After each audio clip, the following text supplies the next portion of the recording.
ಯಾವುದು ಪೂರ್ಣವಾಗಿ ತಿಳಿದಿರಾ ಆ ದಾರಿಯಲ್ಲಿ ನಾವು ಪಯಣ ಮಾಡಬಾರ್ದು. ಅವಾಗ ತಾನೇ ನಮ್ಗೆ ಅಭ್ಯಾಸ ಆಗೋದು. ಆ ಥರ ಅಲ್ಲ ಜಾನ್, ಮೊದಲು ನಾವು ಸರಿಯಾದ ಮಾರ್ಗನ ಆರಿಸ್ಕೊಳ್ಬೇಕು, ಆಮೇಲೆ ನಾವು ಅದರಲ್ಲಿ ಪ್ರಯಾಣ ಮಾಡಬೇಕು. ಇಂಪಾಸಿಬಲ್ ಯಾವುದು ಇಲ್ಲ, ಜೀಸಸ್ ನನ್ನಲ್ಲಿ ಇರುವುದಿಲ್ಲ. ನಿನ್ನ ಸಾಧ್ಯ ಸಾಧ್ಯ ಎಲ್ಲ ಸಾಧ್ಯ, ನಿನ್ನ ಸಾಧ್ಯ ಸಾಧ್ಯ ಎಲ್ಲ ಸಾಧ್ಯ. ಈ ಲೋಕದಲ್ಲಿ ಏನೇ ಹೋರಾಟ ಸಮಸ್ಯೆಗಳು ಬಂದರೂ ಖಂಡಿತ ಒಂದು ದಿನ ಪರಲೋಕದಲ್ಲಿ ಏಸಪ್ಪನ ಮೀಟ್ ಮಾಡುತ್ತೀರಿ, ಸರಿನಾ? ನಮ್ಮ ಡೆಸ್ಟಿನೇಷನ್ ನ ಏಸಪ್ಪ ಕರೆಕ್ಟ್ ಮಾಡಿ ಕೊಡುತ್ತಾರೆ, ಸರಿನಾ ಫ್ರೆಂಡ್ಸ್?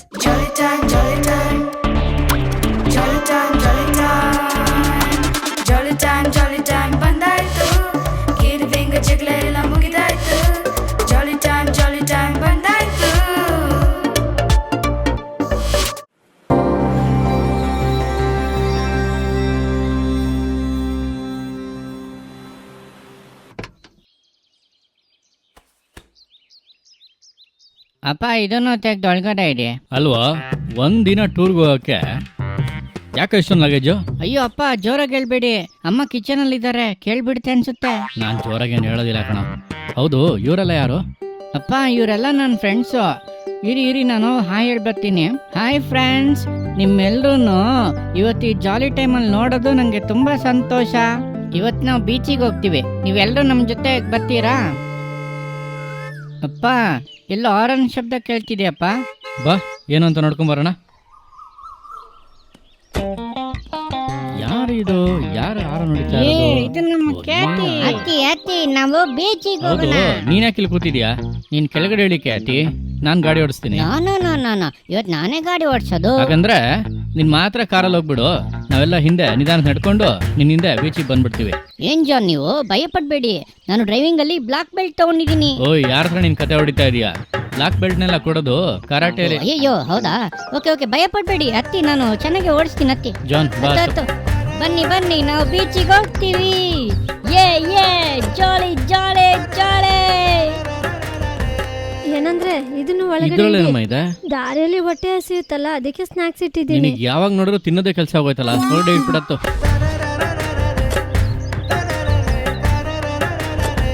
Okay, prayer ಮಾಡೋಣವಾ? ಪ್ರೀತಿಯ ಯೇಸಪ್ಪ, ಈ ದಿನ ಕೊಟ್ಟಿದ್ದಕ್ಕಾಗಿ ನಿಮ್ಗೆ ಸ್ತೋತ್ರ.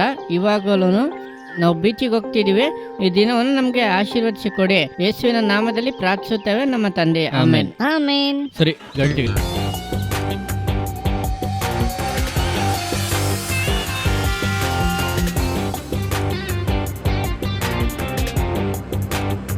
ಖ್ಯಾತಿ, ಬೀಚಿಗೆ ಹೋಗೋ ದಾರಿ ನಿನ್ಗೆ ಗೊತ್ತಾ? ಅಯ್ಯೋ, ನೀವೇನ್ ಈ ತರ ಕೇಳಿದ್ದು? ನಾನು ಇದೇ ಊರಲ್ಲಿ ಹುಟ್ಟಿದ್ದು, ನನಗೆ ಇಲ್ಲಿ ಎಲ್ಲ ದಾರಿ ಗೊತ್ತು. ಸೂಪರ್ ಖ್ಯಾತಿ, ಫಾಸ್ಟ್ ಆಗಿ ಹೋಗು. ಹೋಗ್ತೀನಿ.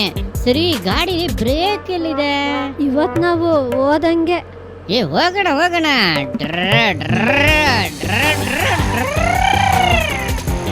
ಏನಂದ್ರೆ ಈ ದಾರಿಯಲ್ಲಿ ಬೀಚ್ ಇರೋ ತರನೇ ಅನ್ನಿಸ್ತಿಲ್ಲ.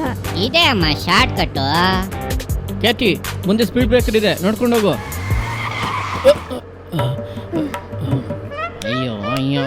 ಅಯ್ಯೋ ಹಯ್ಯ ಹಿಂಗೋದ್ರೇನೆ ಜಾಲಿ. ಅದು ಏನ್ ಜಾಲಿನೋ ಗೊತ್ತಾಗ್ತಾ ಇಲ್ಲ.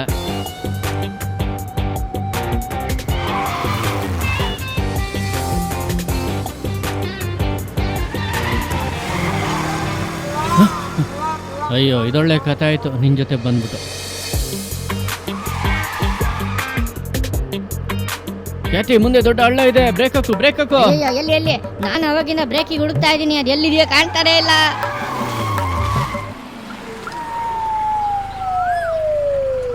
ಇದ್ರ ಮುಂದಕ್ಕೆ ಇನ್ ದಾರಿ ಇರೋ ತರನೇ ಕಾಣ್ತಾ ಇಲ್ವಲ್ಲ? ಏನ್ ಕೇಟಿ, ಬೀಚಲ್ಲಿ ಕರ್ಕೊಂಡೋಗ್ ಬಿಡು ಅಂದ್ರೆ ಕಾಡಲ್ಲಿ ಕರ್ಕೊಂಬಂದ್ ಬಿಟ್ಟಿದ್ಯಾ. ನಿನಗೆ ದಾರಿ ಗೊತ್ತೋ ಗೊತ್ತಿಲ್ವೋ?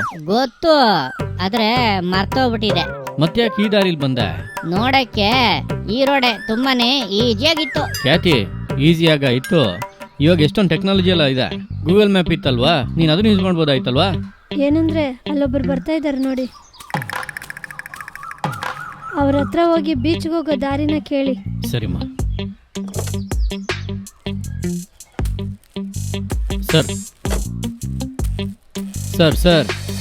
ಬೀಚಿಗೆ ಯಾವ ಕಡೆ ಹೋಗ್ಬೇಕು ಸರ್? ಸರ್, ಇದು ಕಾಡು ಸರ್.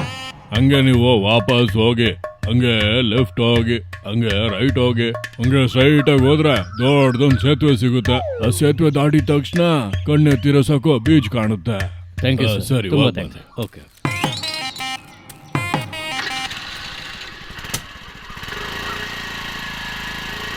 ಕೇತಿ, ಯಾವುದು ಪೂರ್ಣವಾಗಿ ತಿಳಿದಿರಾ ಆ ದಾರಿಯಲ್ಲಿ ನಾವು ಪಯಣ ಮಾಡಬಾರ್ದು. ಅವಾಗ ತಾನೇ ನಮ್ಗೆ ಅಭ್ಯಾಸ ಆಗೋದು.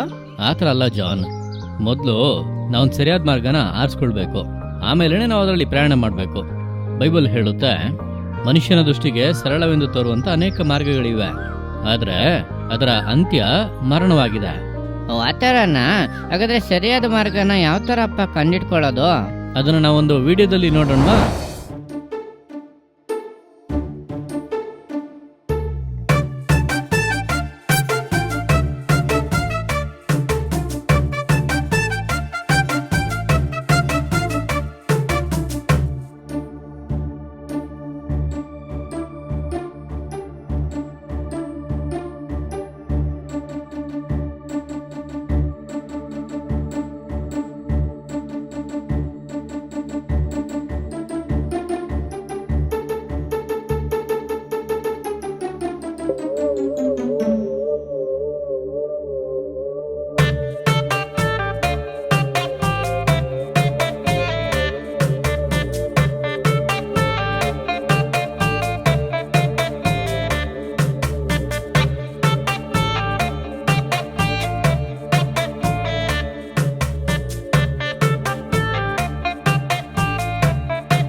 ನೋಡಿದ್ರಾ?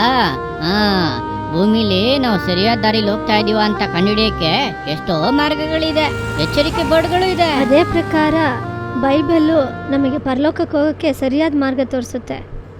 ಅಲ್ಲಿ ನೋಡಿ ಬೀಚ್ ಬಂದ್ಬಿಟ್ಟು, ಜಾಲಿ ಜಾಲಿ ಜಾಲಿ, ಜಾಲಿ ಜಾಲಿ ಜಾಲಿ ಜಾಲಿ.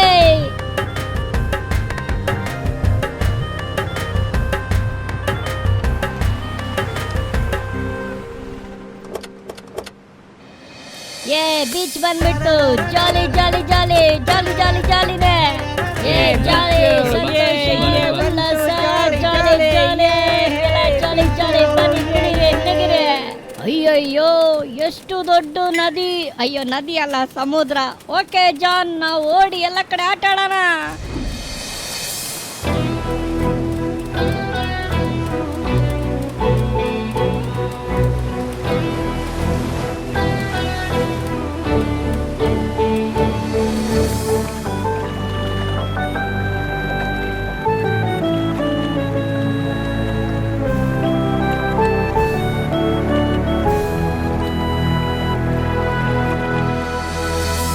ಅಲ್ಲಿ ನೋಡ್ದೆ ಜಾನ್, ಎಷ್ಟು ದೂರ ನೋಡಿದ್ರು ಬರೀ ಸಮುದ್ರದ ನೀರೇ ಕಾಣ್ತಾ ಇದೆ. ಹೌದು, ನೀನೇನ್ ಹುಡುಕ್ತಾ ಇದೆಯಾ ಜಾನ್? ಇಲ್ಲ, ಈ ಬೋಟಲ್ಲಿ ಮ್ಯಾಪ್ ಸೆನ್ಸರೇ ಇಲ್ಲ. ಅಷ್ಟೇ, ಮುಗೀತು. ನಾವಿವತ್ತು ಮನೆಗೆ ಹೋಗಕ್ಕೆ ಆಗಲ್ಲ. ಚಿಂತೆ ಮಾಡಬೇಡ ಜಾನ್, ಹಗಲಲ್ಲಿ ಸೂರ್ಯನ ಬೆಳಕನ್ನ ನೋಡ್ಕೊಂಡು ಸರಿಯಾಗಿ ಮನೆಗೋಗಿ ಸೇರ್ತಾರೆ. ರಾತ್ರಿಯಲ್ಲಿ ನಕ್ಷತ್ರಗಳು, ಚಂದ್ರ, ಅಲ್ಲಿ ನೋಡು ಲೈಟ್ ಹೌಸ್ ಕಾಣ್ತಾ ಇದೆಯಲ್ವಾ, ಅದು ತೋರ್ಸೋ ಬೆಳಕನ್ನು ನೋಡ್ಕೊಂಡು ಕರೆಕ್ಟಾಗಿ ಮನೆಗೆ ಹೋಗಿ ಸೇರ್ತಾರೆ. ನಾವು ಕೂಡ ಭದ್ರವಾಗಿ ಮನೆಗೆ ಹೋಗಿ ಸೇರ್ಬೋದು, ಚಿಂತೆ ಮಾಡಬೇಡ. ಈ ಬೋಟು, ಬಲೆ ಇದನ್ನೆಲ್ಲ ನೋಡುವಾಗ ನನ್ಗೊಬ್ಬರು ನೆನಪಾಗ್ತಾರೆ. ನಾನು ಬೇಕಾದ್ರೆ ಒಂದು ಕ್ಲೂ ಕೊಡ್ಲಾ? ನಮ್ಮ ಹತ್ರನೇ ಗೇಮಾ? ಹೇಳಿ ಹೇಳಿ. ಕೋಳಿ 3 ಬಾರಿ ಕೂಗ್ತು. ಅದು ಪೇತ್ರ ಅಣ್ಣ. ಹೌದೌದು, ಕರೆಕ್ಟ್. ಹಾ ಜಾನ್, ಅವತ್ತು ಪೇತ್ರ ಅಣ್ಣ ಕೂಡ ಇದೇ ತರನೇ ಮುಂದೆ ಏನ್ ಮಾಡೋದು ಅಂತ ದಾರಿ ಕಾಣ್ದಲೆ ನಿಂತಿದ್ರು. ಅವಾಗ ಏನಾಯ್ತು? ಇವಾಗ ನಾವು ಅದನ್ನ ನೋಡೋಣವಾ? ಹಲೋ ಮಕ್ಕಳೇ, ಅಯ್ಯೋ ಮರ್ತ್ಬಿಟ್ಟೆ ತಡೀರಿ, ಹೋಗ್ಬಿಟ್ಟು ತಗೊಂಬಂದ್ಬಿಡ್ತೀನಿ. ಎಲ್ಲಿದೆ? ಅಯ್ಯೋ ಎಲ್ಲಿದೆ? ಸಿಕ್ತು, ಇಲ್ಲಿದೆ. ಎಲ್ಲೆಲ್ಲೋ ಅಣ್ಣ ಎಲ್ಲೋಯ್ತಾ ಇದ್ದೀರಾ ಇಷ್ಟು ಫಾಸ್ಟ್ ಆಗಿ? ಅಯ್ಯೋ ಅದನ್ನ ಯಾಕಪ್ಪ ಕೇಳ್ತೀಯ? ಹೇಳಿ ಅಣ್ಣ. ಒಂದು ದಿನ ಬಾಲೆನ ಹಾಕಿ ನೀನೇ ಸಿಕ್ಲಿಲ್ಲ. ಅಯ್ಯಯ್ಯೋ. ಆಮೇಲೆ ಆ ಜೀಸಸ್ ಇದಾರಲ್ಲ, ಅವರು ಬಂದ್ರು, ಬಂದ್ಬಿಟ್ಟು ಏನು ಅಂತ ಕೇಳಿದ್ರು. ಆಮೇಲೆ ಏನಾಯ್ತು? ಅವಾಗ ನಾನ್ ಹೇಳ್ದೆ, ಪೂರ್ತಿ ಬಲೆ ಹಾಕ್ತೆ, ಒಂದ್ ಮೀನು ಸಿಕ್ಕಿಲ್ಲ ಅಂತ ಹೇಳ್ದೆ. ಅಯ್ಯೋ. ತಕ್ಷಣ ಏನ್ ಹೇಳಿದ್ರು ಗೊತ್ತಾ? ಬಲಗಡೆ ನಿನ್ ಬಲೆ ಹಾಕು ಅಂತ ಹೇಳಿದ್ರು. ನೈಟ್ ಪೂರ್ತಿ ಬಲೆ ಹಾಕಿದ್ರು, ಒಂದೇ ಒಂದ್ ಮೀನು ಸಿಕ್ಕಿತಿಲ್ಲಪ್ಪ. ಆದ್ರೆ ಜೀಸಸ್ ಮಾತನ್ನ ಕೇಳಿ ಬಲೆ ಹಾಕಿದ ತಕ್ಷಣ ಎಷ್ಟು ಮೀನು ಗೊತ್ತಾ? ಅಯ್ಯೋ ನಮ್ ಕೈಲಿ ಎಳಿಯಕ್ಕೂ ಆಗ್ತಾ ಇರ್ಲಿಲ್ಲ. ಆಮೇಲೆ ಜೀಸಸ್ ಹೇಳಿದ್ರು, ನಾನ್ ನಿನ್ನ ಮೀನ್ ಹಿಡಿಯೋನಾಗಿ ಅಲ್ಲ, ಮನುಷ್ಯನ್ ಹಿಡಿಯೋನಾಗಿ ಬದಲಾಯಿಸ್ತೀನಿ ಬಾ ಅಂತ ಹೇಳಿದ್ರು. ನಾನು ಅವ್ರ ಹಿಂದೆನೆ ಹೋದೆ. ಅವ್ರ ಹಿಂದೆ ಹೋಗುವಾಗ ಅವರು ಕಣ್ಣಿಲ್ದೇ ಇರೋರ್ಗೆ ಕೊಟ್ರು, ಕುಷ್ಠರೋಗಿಗಳನ್ನ ಗುಣ ಮಾಡಿದ್ರು, ನಡಿಯಕ್ ಆಗದೆ ಇರೋರ್ನ ನಡೆಯೋ ತರ ಮಾಡಿದ್ರು. ಇನ್ನು ಆಶ್ಚರ್ಯ ಏನ್ ಗೊತ್ತಾ? ಸತ್ತೋಗಿರ್ತಾರಲ್ಲ ಅಂತವ್ರನ್ನು ಜೀವದಿಂದ ಎಬ್ಬಿಸಿದ್ರು. Super super super. ನನ್ ಜೀವನನು ತುಂಬಾ ಜಾಲಿಯಾಗಿ ಹೋಗ್ತಾ ಇತ್ತು. ಆದ್ರೆ ಒಂದ್ ಶೋಕ ಇವಾಗ. ಅದು ಏನ್ ಗೊತ್ತಾ? ಆ ಯೇಸುನ ಶಿಲುಬೆಯಲ್ಲಿ ಜಡದ್ಬಿಟ್ಟು ಕೊಂದಾಕಿದ್ರು. ಆಮೇಲೆ ಅವ್ರನ್ನ ಸಮಾಧಿಲಿ ಇಟ್ಬಿಟ್ರಪ್ಪ. ಹೌದು, ನಾನು ಅವ್ರನ್ನ ನಂಬ್ಕೊಂಡ್ ಬಂದೆ. ಆದ್ರೆ ಇವಾಗ ಏನ್ ಮಾಡೋದೋ ಗೊತ್ತಾಗ್ತಾ ಇಲ್ಲ. ಹಂಗಾರೆ ಯಾರಣ್ಣ ಹೆಲ್ಪ್ ಮಾಡ್ತಾರೆ ನಿಮ್ಗೆ? ಅದನ್ನೇ ನಾನು ನೋಡ್ತಿದೀನಿ, ನನಗೆ ಯಾವ ಮಾರ್ಗನೂ ಕಾಣ್ಲಿಲ್ಲ. ಹಂಗಾಗ್ಬಿಟ್ಟು ಬಿಟ್ ಬಂದಿದ್ನಲ್ಲ ಬಲೆನ, ಹೌದು, ಅದನ್ನ ಇವಾಗ ಹೋಗಿ ಹುಡುಕಿ ಕಂಡು ಹಿಡ್ದು ಮತ್ತೆ ಮೀನ್ ಹಿಡಿಯಕ್ಕೆ ಅಂತ ಹೋಗ್ತಾ ಇದ್ದೀನಪ್ಪ. ಹಂಗಣ? ಸರಿ ಸರಿ, ಹೌದು, ನಂಗೂ ಕೆಲ್ಸ ಐತೆ, ನಾನು ಹೋಯ್ತಾ ಇದ್ದೀನಿ. ಹೋಗು. ನೋಡಿದ್ರಾ ಆತರ ಪೇತ್ರ ಏನ್ ಮಾಡಿದ ಗೊತ್ತಾ? ಮೀನ್ ಹಿಡಿಯಕ್ಕೆ ಅಂತ ಹೋಗ್ಬಿಟ್ಟ. ಬಲೆ ಹಾಕ್ತಾನೆ, ಮೀನೇ ಸಿಗ್ಲಿಲ್ಲ. ಏನಪ್ಪ ಇದು, ನೈಟ್ ಪೂರ್ತಿ ಬಲೆ ಹಾಕಿದೀನಿ, ಮೀನೇ ಸಿಕ್ಲಿಲ್ವಲ್ಲ ಅಂತ ದುಃಖದಲ್ಲಿ ಇರ್ಬೇಕಾದ್ರೆ ದಿಢೀರ್ ಅಂತ ಒಬ್ರು ಬಂದ್ಬಿಟ್ಟು ಬಲ್ಗಡೆ ಬಲೆ ಹಾಕು ಅಂತ ಹೇಳಿದ್ರು. ಪೇತ್ರಂಗು ಯಾರು ಅಂತ ಗೊತ್ತಾಗಿಲ್ಲ. ತಕ್ಷಣ ಏನ್ ಮಾಡ್ದ, ಬಲೆ ತಗೊಂಡು ಬಲಗಡೆಗೆ ಹಿಂಗ ಹಾಕ್ದ. ಏನಾಯ್ತಂತಂದ್ರೆ ಎಳಿಯಕ್ಕೂ ಕೂಡ ಆಗದೆ ಇರೋ ಮಟ್ಟಿಗೆ ಫುಲ್ ಮೀನ್ಗಳು. ಅಯ್ಯಯ್ಯೋ, ಯಾರು ಬನ್ನಿ ಸಹಾಯ ಮಾಡಿ. ಅಣ್ಣ ಅಣ್ಣ ಅಣ್ಣ ಎಂತ ಆಯ್ತು ಅಣ್ಣ? ಇಲ್ಲಿ ನೋಡಪ್ಪ, ಅಯ್ಯೋ ಇಷ್ಟೊಂದು ಮೀನಿದ? ಹೌದ್, ನಂಗೆ ಎಳೆಯಕ್ಕಾಗ್ತಾ ಇಲ್ಲ. ಎಳಿ ಎಳಿ ಓ, ಕೈ ಹಾಕು, ಕೈ ಹಾಕು, ಎಳಿ, ಎಳೆರೆ, ಎಳಿ, ಎಳಿ, ಎಳೆರೆ, ಎಳಿ, ಎಳೆರೆ. ಹಂಗೆ ಎಳೆದು ಬಿಟ್ಟು ಏನ್ ಮಾಡಿದ್ರು ಗೊತ್ತಾ? ಅವಾಗ್ಲೇನೆ ಪೇತ್ರನ್ಗೆ ನೆನ್ಪು ಬರ್ತಾ ಇದೆ, ಅವತ್ತೊಂದಿನ ಇದೇ ತರ ಅದ್ಭುತ ಮಾಡಿದ್ದು ಜೀಸಸ್. ಹಾಗಾದ್ರೆ ಇವತ್ತು ಇದ್ಯಾರು?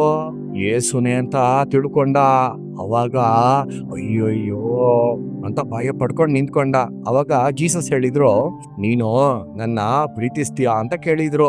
ಅವಾಗ ಪೇತ್ರ ಹೇಳ್ದ, ನಾನ್ ನಿಮ್ಮನ್ನ ತುಂಬಾ ಪ್ರೀತಿಸ್ತೀನಿ. ಸತ್ತಂತ ಯೇಸು ಜೀವದಿಂದ ಎದ್ದು 40 ದಿನಗಳು ತನ್ನ ಶಿಷ್ಯರಿಗೆ ದರ್ಶನ ಎಲ್ಲ ಕೊಟ್ಟು ತುಂಬಾ ವಿಷಯಗಳನ್ನ ಹೇಳ್ಕೊಟ್ಟು ಆಮೇಲೆ ಆ ಯೇಸು ಪರಲೋಕಕ್ಕೆ ಎತ್ತಲ್ಪಡುವಾಗ ಹೇಳಿದ್ರು, ನೀವು ಹೋಗ್ಬಿಟ್ಟು ಯೆರೂಸಲೇಮಿನಲ್ಲಿ ಕಾತ್ಕೊಂಡಿರಿ. ಇವ್ರೇನ್ ಮಾಡಿದ್ರು ಗೊತ್ತಾ? ಯೆರೂಸಲೇಮಿಗೆ ಹೋಗ್ಬಿಟ್ಟು ಮೇಲಂತಸ್ತಿನಲ್ಲಿ ಕೂತ್ಕೊಂಡು ಪ್ರೇಯರ್ ಮಾಡ್ತಾ ಇದ್ದಾರೆ. ಅಗ್ನಿಮಯವಾದ ನಾಲಿಗೆಗಳು ಅವ್ರ ಮೇಲೆ ಇಳಿದು ಬಂದ ತಕ್ಷಣ ಪವಿತ್ರಾತ್ಮನ ಅಭಿಷೇಕವನ್ನ ಹೊಂದ್ಕೊಂಡಿದ ತಕ್ಷಣನೇ ದಾರಿ ತಿಳಿದೇ ಇದ್ದಂತ ಪೇತ್ರನ್ಗೆ ಇವಾಗ ದಾರಿ ತಿಳಿತು. ಅದು ಏನು ಗೊತ್ತಾ? ಜೀಸಸ್ ಮಿನಿಸ್ಟ್ರಿನ ಮಾಡೋದಕ್ಕೆ ಸ್ಟಾರ್ಟ್ ಮಾಡ್ಬಿಟ್ಟ. ಅವನು ಮಾತಾಡ್ತಾ ಮಾತಾಡ್ತಾ ಮಾತಾಡ್ತಾ 3,000 ಜನ ರಕ್ಷಣೆ ಹೊಂದಿದ್ರು. ಎಷ್ಟು ಆಶ್ಚರ್ಯ! ಆ ಪೇತ್ರ ನನಗೆ ದಾರಿ ಕಾಣ್ತಾ ಇಲ್ಲ ಅಂತ ಹೇಳಿದ್ನಲ್ವಾ, ಆ ಪೇತ್ರನ ಮೂಲಕ ಜೀಸಸ್ ತುಂಬಾ ಅದ್ಭುತಗಳನ್ನ ಮಾಡಕ್ ಸ್ಟಾರ್ಟ್ ಮಾಡಿದ್ರು. ಅವ್ನ ನೆರಳು ಬಿದ್ದವ್ರು ಗುಣ ಆದ್ರು. ಈ ತರ ಜೀಸಸ್ ಮಿನಿಸ್ಟ್ರಿನ ಅವನು ಮಾಡ್ತಾ ಇದ್ದ. ಒಂದು ವೇಳೆ ಸಹೋದರ ಸಹೋದರಿ, ನೀನು ಕೂಡ ನನಗೆ ದಾರಿನೇ ಕಾಣ್ತಿಲ್ಲ, ನಾನೇನ್ ಮಾಡೋದು ಅಂತ ಅನ್ಕೋತಾ ಇರ್ಬೋದು. ಆದ್ರೆ ನೀನು ಕಾದಿದ್ದು ಪ್ರಾರ್ಥನೆ ಮಾಡುವಾಗ ದೇವರು ನಿನ್ನ ಮೂಲಕ ಯಾರು ಯೋಚನೆ ಮಾಡದೇ ಇರೋ ದೊಡ್ಡ ಯೋಜನೆಗಳನ್ನ ಇಟ್ಟಿದ್ದಾರೆ. ನೀನ್ ಪ್ರಾರ್ಥನೆ ಮಾಡಿದ್ರೆ ಜೀಸಸ್ ನಿನ್ ಮೂಲಕ ದೊಡ್ಡ ಕಾರ್ಯಗಳನ್ನ ಮಾಡ್ತಾರೆ. ಇನ್ ಮುಂದೆ ನೀನು ದಾರಿ ಕಾಣ್ತಾ ಇಲ್ಲ ಅಂತ ಹೇಳ್ಬಾರ್ದು. ಏನ್ ಮಾಡ್ಬೇಕು ಗೊತ್ತಾ? ನೀವು ಕಾದಿರುವಾಗ ನಿಮ್ಮ ಜೀವನದಲ್ಲಿ ದೊಡ್ಡ ಮಾರ್ಗಗಳು ತೆರೆಯಲ್ಪಡುತ್ತೆ, ದೊಡ್ಡ ಆಶೀರ್ವಾದಗಳು ಬರುತ್ತೆ. ಓಕೆ, ಬಾಯ್. ಕೇಳ್ತಿ, ಜೀಸಸ್ ಇಂದ ಮಾತ್ರನೇ ನಮ್ಗೆ ಸರಿಯಾದ ಮಾರ್ಗ ತೋರ್ಸಕ್ ಸಾಧ್ಯ. ಹೌದು ಜಾನ್, ಕರೆಕ್ಟಾಗಿ ಹೇಳ್ದೆ.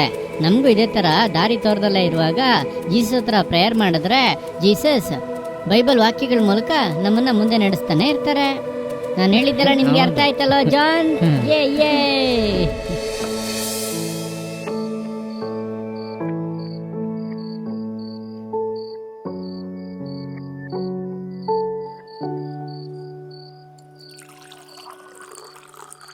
ಅಮ್ಮ, ಇವತ್ತು ಏನ್ ಸ್ಪೆಷಲ್ಲು? ಇಡ್ಲಿಪಾ. ಓಹೋ, ಹಾಗಾದ್ರೆ ನನ್ಗೂ 2 ಇಡ್ಲಿ ಹಾಕಿ.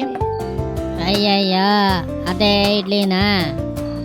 ಹೋಗ್ಲಿ, ನನಗೂ 1-2 ಹಾಕ್ಬಿಡಿ.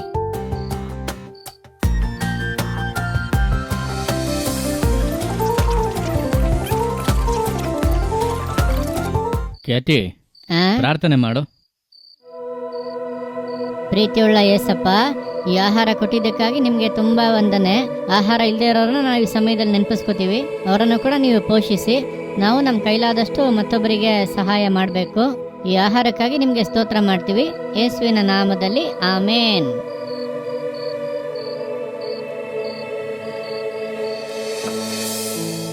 ಅಮ್ಮ, ಅಲ್ಲಿ ನೋಡಿ, ಮೊಲದ ತರ ನಕ್ಷತ್ರ. ಓ, ಅಲ್ಲೋಡಿ, ಆನೆ ತರ ನಕ್ಷತ್ರ. ಜಾನ್, ನಿನಗೊಂದು ವಿಷಯ ಗೊತ್ತಾ? ನೀನಿಷ್ಟೋ ನಕ್ಷತ್ರಗಳನ್ನ ಆಕಾಶದಲ್ಲಿ ನೋಡ್ತಾ ಇದೆಯಲ್ವಾ?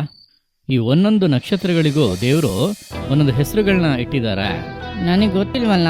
ನಾನು ನಿನಗೆ ಹೇಳ್ಕೊಡ್ತೀನಿ. ನೀನು ಇಲ್ಲಿಂದ ನೋಡ್ತೀಯಲ್ವಾ? ಈ ನಕ್ಷತ್ರಗಳು ಇಲ್ಲಿಂದ ತುಂಬಾ ಚಿಕ್ಕದಾಗಿ ಕಾಣುತ್ತೆ.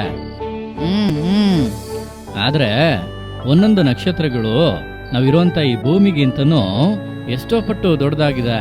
ಜೀಸಸ್ ಹುಟ್ಟಾಗ ಕೂಡ ಒಂದು ನಕ್ಷತ್ರನೇ ಮಾರ್ಗ ತೋರಿಸಿದ್ದು. ಹೌದು ಜಾನ್, ನಾವು ಕೂಡ ಈ ನಕ್ಷತ್ರಗಳ ಹಾಗೇನೆ ಮತ್ತೊಬ್ಬರನ್ನ ಜೀಸಸ್ ಹತ್ರ ಕರ್ಕೊಂಬರೋ ತರ ಮಾರ್ಗದರ್ಶಿಗಳಾಗಿರ್ಬೇಕು. ಅದು ಹೇಗಪ್ಪ? ನಿನ್ ಫ್ರೆಂಡ್ಸ್, ನಿನಗ್ ತಿಳಿದವ್ರ ಹತ್ರ ಎಲ್ಲ ಯೇಸುವಿನ ಪ್ರೀತಿನ ಕುರಿತು ನೀನ್ ಹೇಳ್ಬೋದು. ಸರಿಯಾದ ಮಾರ್ಗದಲ್ಲಿ ಅವ್ರನ್ನ ಮುನ್ನಡೆಸ್ಬೋದು. ಹೇ, ಗುಡ್ ಬಾಯ್. ಇವಾಗ ನಾವು ಒಂದು ಸೂಪರ್ ಸಾಂಗ್ ಕೇಳೋಣ.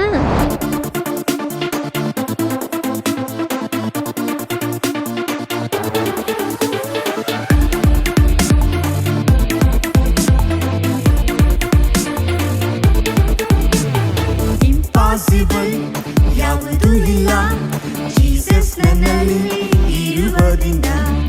ಇಂಪಾಸಿಬಲ್ ಇಲ್ಲ ಜೀಸಸ್ ನನ್ನಲ್ಲಿ ಇರುವುದಿಲ್ಲ ನಿನ್ನ ಸಾಧ್ಯ ಸಾಧ್ಯ ಎಲ್ಲ ಸಾಧ್ಯ ನಿನ್ನ ಸಾಧ್ಯ ಸಾಧ್ಯ ಎಲ್ಲ ಸಾಧ್ಯ ನಿನ್ನ ಸಾಧ್ಯ ಸಾಧ್ಯ ಎಲ್ಲ ಸಾಧ್ಯ ನಿನ್ನ ಸಾಧ್ಯ ಸಾಧ್ಯ ಎಲ್ಲ ಸಾಧ್ಯ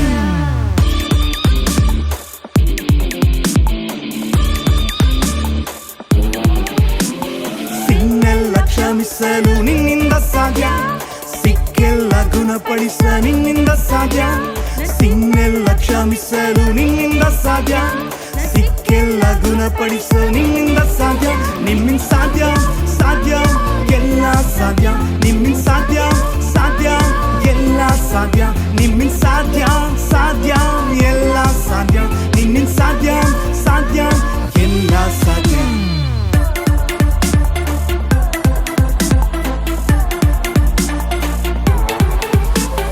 ನೀರೆಲ್ಲ ಸಂಧಿಸಲು ನಿನ್ನಿಂದ ಸಾಧ್ಯ ನನ್ನ ಮನೆಯನ್ನು ರಕ್ಷಿಸಲು ನಿನ್ನಿಂದ ಸಾಧ್ಯ ನನ್ನ ನೀರೆಲ್ಲ ಸಂಧಿಸಲು ನಿನ್ನಿಂದ ಸಾಧ್ಯ ನನ್ನ ಮನೆಯನ್ನು ರಕ್ಷಿಸಲು ನಿನ್ನಿಂದ ಸಾಧ್ಯ ನಿಮ್ಮಿಂದ ಸಾಧ್ಯ ಸಾಧ್ಯ ಎಲ್ಲ ಸಾಧ್ಯ ನಿಮ್ಮಿಂದ ಸಾಧ್ಯ ಸಾಧ್ಯ ಎಲ್ಲ ಸಾಧ್ಯ ನಿಮ್ಮಿಂದ ಸಾಧ್ಯ ಸಾಧ್ಯ ಎಲ್ಲ ಸಾಧ್ಯ ನಿಮ್ಮಿಂದ ಸಾಧ್ಯ ಸಾಧ್ಯ ಎಲ್ಲ ಸಾಧ್ಯ ಇಂಪಾಸಿಬಲ್ ಯಾವುದು ಇಲ್ಲ ಜೀಸಸ್ ನನ್ನಲ್ಲಿ ಇರುವುದಿಲ್ಲ ಇಂಪಾಸಿಬಲ್ ಯಾವುದು ಇಲ್ಲ ಜೀಸಸ್ ನನ್ನಲ್ಲಿ ಇರುವುದಿಲ್ಲ ನಿಮ್ಮಿಂದ ಸಾಧ್ಯ ಸಾಧ್ಯ ಎಲ್ಲ ಸಾಧ್ಯ ನಿಮ್ಮಿಂದ ಸಾಧ್ಯ ಸಾಧ್ಯ ಎಲ್ಲ ಸಾಧ್ಯ ನಿಮ್ಮಿಂದ ಸಾಧ್ಯ ಸಾಧ್ಯ ಎಲ್ಲ ಸಾಧ್ಯ ನಿಮ್ಮಿಂದ ಸಾಧ್ಯ ಸಾಧ್ಯ ಎಲ್ಲ ಸಾಧ್ಯ ಸೂಪರ್ ಸಾಂಗ್ ಅಲ್ವಾ? ಆದ್ರೆ ಇನ್ನೊಂದು ಮಿಸ್ಸಿಂಗ್. ಏನ್ ಖ್ಯಾತಿ? ಮೆಸೇಜ್ ಕೇಳೋಣವಾ? ಹಾ ಕೇಳೋಣ. Hello friends, praise the lord. ಎಲ್ಲರೂ ಹೇಗಿದ್ದೀರಾ? ಈ ಜಾಲಿ ಟೈಮಲ್ಲಿ ನಿಮ್ಮನ್ನೆಲ್ಲ ಮೀಟ್ ಮಾಡೋದಕ್ಕೆ ನನಗೆ ತುಂಬ ಸಂತೋಷ. ಇದಕ್ಕೂ ಮೊದಲು ನಾವು ಶಾರ್ಟ್ ಫಿಲಿಮ್ ಸಾಂಗ್ಸ್ ಎಲ್ಲ ಕೇಳಿದ್ವಲ್ಲ, ಚೆನ್ನಾಗಿತ್ತಲ್ಲ? ಏನು ಹೇಳ್ಕೊಟ್ರು? ಪಯಣದ ಬಗ್ಗೆ ಹೇಳ್ಕೊಟ್ರಲ್ವಾ? ಅದ್ರಲ್ಲಿ ನಿಮ್ಗೇನು ಅರ್ಥ ಆಯಿತು? ನಮ್ಮ ದೇವರು ವೇ ಮೇಕರ್, ಮಾರ್ಗ ಮಾಡುವವರು ಎಂದು ಅರ್ಥ ಆಯಿತು ತಾನೇ? ನಾನು ನಿಮಗೆ ಒಂದು ವಾಕ್ಯ ತೋರಿಸ್ತೀನಿ. ಯಾವುದೆಂದರೆ ಯೆರೆಮೀಯನು 6ನೇ ಅಧ್ಯಾಯ 16ನೇ ವಾಕ್ಯ. ದಾರಿಗಳು ಕೂಡುವ ಸ್ಥಳದಲ್ಲಿ ನಿಂತುಕೊಂಡು ನೋಡಿ, ಪುರಾತನ ಮಾರ್ಗಗಳು ಯಾವುವು, ಆ ಸನ್ಮಾರ್ಗವು ಎಲ್ಲಿ ಎಂದು ವಿಚಾರಿಸಿ ಅದರಲ್ಲೇ ನಡೆಯಿರಿ. ಸನ್ಮಾರ್ಗ ದಾರಿ ಯಾವುದೆಂದು ತಿಳಿದು ನಾವು ಅದ್ರಲ್ಲಿ ನಡಿಬೇಕಂತೆ. ನಿಮಗೆ ಒಂದು ವಿಷಯ ಗೊತ್ತಾ? ನಾವು ಪಯಣ ಮಾಡುತ್ತಿದ್ದೇವೆ. ಇಸ್ರಾಯೇಲ್ ಜನರು ಐಗುಪ್ತ ದೇಶದಿಂದ ಕಾನಾನ್ ದೇಶವನ್ನು ನೋಡಿ ಪಯಣ ಮಾಡಿದರಲ್ಲವಾ? ನಾವು ಪಾಪದ ದಾಸತ್ವದಿಂದ ಯೇಸುವನ್ನು ನೋಡಿ ಪಯಣ ಮಾಡ್ತಾ ಹೋಗ್ತೀವಿ. ಒಂದು ದಿನ ಪರಲೋಕದಲ್ಲಿ ಯೇಸಪ್ಪನ ನೋಡ್ತೀವಿ ಎಂಬ ನಿಶ್ಚಯದೊಂದಿಗೆ ನಾವು ಪಯಣ ಮಾಡುತ್ತಾ ಇದ್ದೇವೆ. ಇಸ್ರಾಯೇಲ್ ಜನರು ಪಯಣ ಮಾಡುವಾಗ ಯೆರಿಕೋ ಪಟ್ಟಣದ ಮೂಲಕ ಪಯಣ ಮಾಡಿದರಲ್ಲವಾ? ಅದೇ ರೀತಿ ನಾವು ಈ ಲೋಕದಲ್ಲಿ ಪ್ರಯಾಣ ಮಾಡುತ್ತಿದ್ದೇವೆ. ನಾವು ಒಂದು ಕಾಲದಲ್ಲಿ ಪಾಪಕ್ಕೆ ದಾಸರಾಗಿದ್ವಿ. ಯೇಸಪ್ಪ ನಮಗಾಗಿ ರಕ್ತನ ಸುರಿಸಿ ಆತನ ಮಕ್ಕಳಾಗಿ ಅಂಗೀಕರಿಸಿದರಲ್ಲವಾ? ಅದಾದ್ಮೇಲೆ ಪರಲೋಕದಲ್ಲಿ ಒಂದು ದಿನ ಯೇಸಪ್ಪನ ನಾವು ಮೀಟ್ ಮಾಡ್ತೀವಿ. ಆ ರೀತಿ ಡೆಸ್ಟಿನೇಷನ್ ಅನ್ನು ಯೋಚಿಸಿ ನಾವೆಲ್ಲ ಪಯಣ ಮಾಡ್ತಿದ್ದೇವೆ. ಆ ಪಯಣದಲ್ಲಿ ನಾವು ಎತ್ತಿಡೋ ಸ್ಟೆಪ್ಸ್ ಎಲ್ಲ ತುಂಬಾ ಮುಖ್ಯವಾದದ್ದು. ಆದ್ದರಿಂದಲೇ ಯಾವ ದಾರಿ ಸನ್ಮಾರ್ಗವಾಗಿದೆಯೋ ಅದರಲ್ಲಿ ಸ್ಟೆಪ್ ಎತ್ತಿಡಿ ಎಂದು ನಾವು ಯೆರೆಮೀಯದಲ್ಲಿ ಓದಿದೆವು. ನಿಮಗೆ ಗೊತ್ತಾ, ನಾವು ನಡೆಯುವ ಎಲ್ಲ ಪಾತು ಯೇಸಪ್ಪ ಹತ್ರ ಹೋಗುತ್ತದಾ? ನಾವು ನಡೆಯೋ ಪಾತು ತುಂಬಾ ಒಳ್ಳೇದು ಅಂದುಕೊಳ್ತೀವಿ, ಆದರೆ ಆ ಪಾತೆಲ್ಲ ಯೇಸಪ್ಪ ಹತ್ರ ನಮ್ಮನ್ನ ಕರ್ಕೊಂಡೋಗಲ್ಲ. ಜೀವ ಮಾರ್ಗವು ಯಾವುದೆಂದು ನೋಡಿ ನಾವು ಅದರಲ್ಲಿ ನಡೆದರೆ ಅದು ನಮ್ಮನ್ನು ಯೇಸಪ್ಪ ಬಳಿ ಕರೆದುಕೊಂಡು ಹೋಗುತ್ತದೆ. ಸರಿಯಕ್ಕ? ಈ ದಾರಿಯನ್ನು ಹೇಗೆ ಕಂಡುಹಿಡಿಯೋದು? ತುಂಬಾ ದಾರಿಗಳಿವೆ, ಆದರೆ ಹೇಗೆ ಕಂಡುಹಿಡಿಯೋದು ಅಂತ ಅಂದ್ಕೋತಾ ಇದ್ದೀರಾ? ಅದಕ್ಕೆ ಒಂದು ವಾಕ್ಯ ಇದೆ. ಏನೆಂದರೆ ಕೀರ್ತನೆಗಳು 32ನೇ ಅಧ್ಯಾಯ 8ನೇ ವಾಕ್ಯ. ನಿನ್ನನ್ನು ಉಪದೇಶಿಸಿ ನಡೆಯಬೇಕಾದ ಮಾರ್ಗವನ್ನು ತಿಳಿಸುವೆನು. ಇದನ್ನು ತುಂಬಾ ಸಿಂಪಲ್ ಆಗಿ ಹೇಳಬೇಕೆಂದರೆ, ಇಸ್ರಾಯೇಲ್ ಜನರು ಕಾನಾನ್ ದೇಶವನ್ನು ನೋಡಿ ಹೋಗ್ತಿದ್ರಲ್ವಾ? ಆಗ ಯೇಸಪ್ಪನೇ ಅವರಿಗೆ ದಾರಿ ತೋರಿಸಿದ್ರು. ಇಸ್ರಾಯೇಲ್ ಜನರು ಹೋಗ್ತಾ ಇರ್ಬೇಕಾದ್ರೆ ಹಗಲಲ್ಲಿ ಪಿಲ್ಲರ್ ಆಫ್ ಕ್ಲೌಡ್, ಮೇಘ ಸ್ತಂಭವಾಗಿ ಅವರನ್ನು ದಾರಿ ನಡೆಸಿದರಂತೆ. ಅದೇ ರಾತ್ರಿಯಲ್ಲಿ ಅಗ್ನಿ ಸ್ತಂಭವಾಗಿ ಅವರನ್ನು ನಡೆಸಿದರಂತೆ. ಯೇಸಪ್ಪ ಇಸ್ರಾಯೇಲ್ ಜನರನ್ನ 2 ವಿಧವಾಗಿ ದಾರಿ ನಡೆಸಿದ್ರು. ಆಗ ನೀವು ನಿಮ್ಮ ಲೈಫಲ್ಲಿ ಏನೇನು ಸ್ಟೆಪ್ ಎತ್ತಿಡಬೇಕೆಂದು ಯೇಸಪ್ಪನೇ ನಿಮಗೆ ಹೇಳ್ಕೊಡ್ತಾರೆ. ಅದೇ ಬಹಳ ಮುಖ್ಯವೂ ಕೂಡ. ನಾವು ಯೇಸಪ್ಪನನ್ನೇ ನೋಡಿ ನಾವು ಸ್ಟೆಪ್ ಎತ್ತಿಟ್ಟರೆ ನಮಗೆ ಯಾವ ಸಮಸ್ಯೆಯೂ ಬರುವುದಿಲ್ಲ. ನಿಮಗೆ ತುಂಬಾ ಫೇಮಸ್ ಆದ ಇನ್ಸ್ಟೆಂಟ್ ಗೊತ್ತಲ್ವಾ? ಬೈಬಲಿನಲ್ಲಿ ಏಸಪ್ಪ ಸಮುದ್ರದ ಮೇಲೆ ನಡೆದು ಬರುತ್ತಾರೆ. ಆಗ ಪೇತ್ರನು, ನಾನು ನಿಮ್ಮನ್ನು ನೋಡಿ ನಡೆದು ಬರುತ್ತೇನೆ ಎಂದು ಹೇಳುವಾಗ ಏಸಪ್ಪ ನಡೆದು ಬಾ ಎಂದು ಹೇಳುತ್ತಾರೆ. ಪೇತ್ರನು ಯಾವಾಗ ಯೇಸುವನ್ನೇ ದೃಷ್ಟಿಸಿ ಹೋಗುತ್ತಿದ್ದರೋ ಆಗ ಅವನ ಡೆಸ್ಟಿನೇಷನ್ ಕರೆಕ್ಟ್ ಆಗಿದ್ದಿತು. ಯಾವಾಗ ಪರಿಸ್ಥಿತಿಯನ್ನು ನೋಡಿ, ಅವರಿಗೆ ಬರುವಂತಹ ಹೋರಾಟವನ್ನು ನೋಡಿ ಕೆಳಗೆ ಮೇಲೆ ನೋಡಿದರೋ ಆಗಲೇ ಅವರು ಜಾರಿ ಮುಳುಗಲಾರಂಭಿಸಿದರು. ಇದೇ ಫ್ರೆಂಡ್ಸ್, ಏಸಪ್ಪ ನಿಮಗೆ ಬೋಧಿಸುವ ಮಾರ್ಗದಲ್ಲಿ ನೀವು ನಡೆಯುವುದಾದರೆ ನೀವು ನಿಮ್ಮ ಡೆಸ್ಟಿನೇಷನ್ನಲ್ಲಿ ಏಸಪ್ಪನ ಹೋಗಿ ನೋಡುತ್ತೀರಿ. ಇನ್ನು ನಾವು ಆ ವಾಕ್ಯದಲ್ಲಿ ನೋಡುವುದಾದರೆ, ನಿನ್ನನ್ನು ಕಟಾಕ್ಷಿಸಿ ನಿನಗೆ ಆಲೋಚನೆ ಹೇಳುವೆನು. ನೀವು ರೆಗ್ಯುಲರ್ ಆಗಿ ಏಸಪ್ಪನೊಂದಿಗೆ ರಿಲೇಶನ್ಶಿಪ್ಪಲ್ಲಿ ಇರುವುದಾದರೆ, ನೀವು ತಪ್ಪಾದ ಸ್ಟೆಪ್ ಎತ್ತಿ ಇಡುವಾಗಲೂ ಏಸಪ್ಪ ಇದು ತಪ್ಪಾದ ಸ್ಟೆಪ್ ಎತ್ತಿ ಇಡಬೇಡ ಎಂದು ಹೇಳಿ ನಿಮಗೆ ಪರಿಶುದ್ಧಾತ್ಮನ ಮೂಲಕ ನಿಮಗೆ ಒಂದು ಪ್ರೇರೇಪಣೆಯನ್ನು ಕೊಡುತ್ತಾರೆ.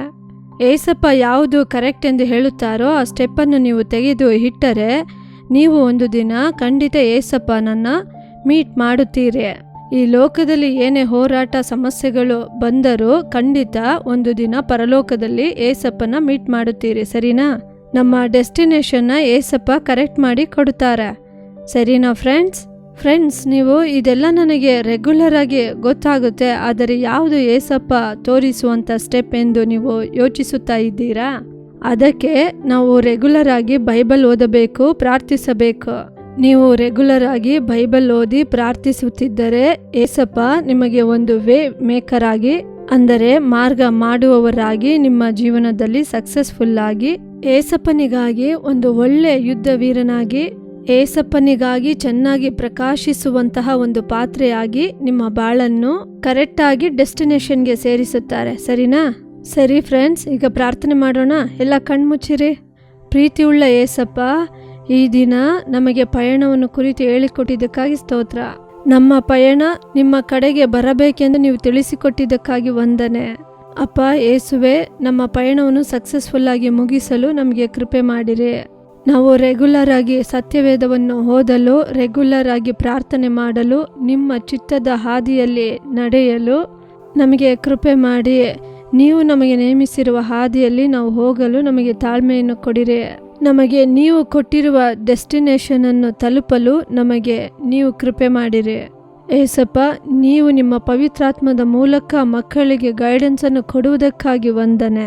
ಅವರು ಏನು ಮಾಡಬೇಕು, ಹೇಗೆ ಓದಬೇಕು, ಏನು ಓದಬೇಕು, ಯಾವ ಡೆಸ್ಟಿನೇಷನ್ ಚೂಸ್ ಮಾಡಬೇಕು, ಅವರು ಏನೇ ತಪ್ಪು ಮಾಡಿದರೆ ಹೇಗೆ ಅದನ್ನು ರೆಕ್ಟಿಫೈ ಮಾಡಬೇಕು, ಅವರು ಹೇಗೆ ತಪ್ಪು ಮಾಡದಂತೆ ಇರಬೇಕು, ಈ ರೀತಿ ಎಲ್ಲ ಕಾರ್ಯಗಳನ್ನು ಈ ಮಕ್ಕಳಿಗೆ ನೀವು ಹೇಳಿಕೊಡುವುದಕ್ಕಾಗಿ ವಂದನೆ. ಪರಿಶುದ್ಧಾತ್ಮನ ಮೂಲಕ ನೀವು ಅವರನ್ನು ದಾರಿ ನಡೆಸುವುದಕ್ಕಾಗಿ ವಂದನೆ. ಯೇಸುವಿನ ನಾಮದಲ್ಲಿ ಪ್ರಾರ್ಥಿಸುತ್ತೇನೆ ತಂದೆಯೇ, ಆಮೇನ್ ಆಮೇನ್. ಏನು ಮಕ್ಕಳ, ಮೆಸೇಜು ತುಂಬ super ಆಗಿತ್ತಲ್ವಾ?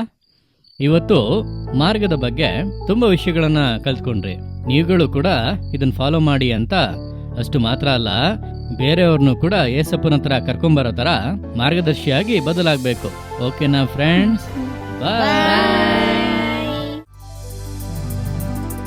Jolly Time, Jesus Redeems Ministries, Nalumavadi, Thoothukudi District, 628211.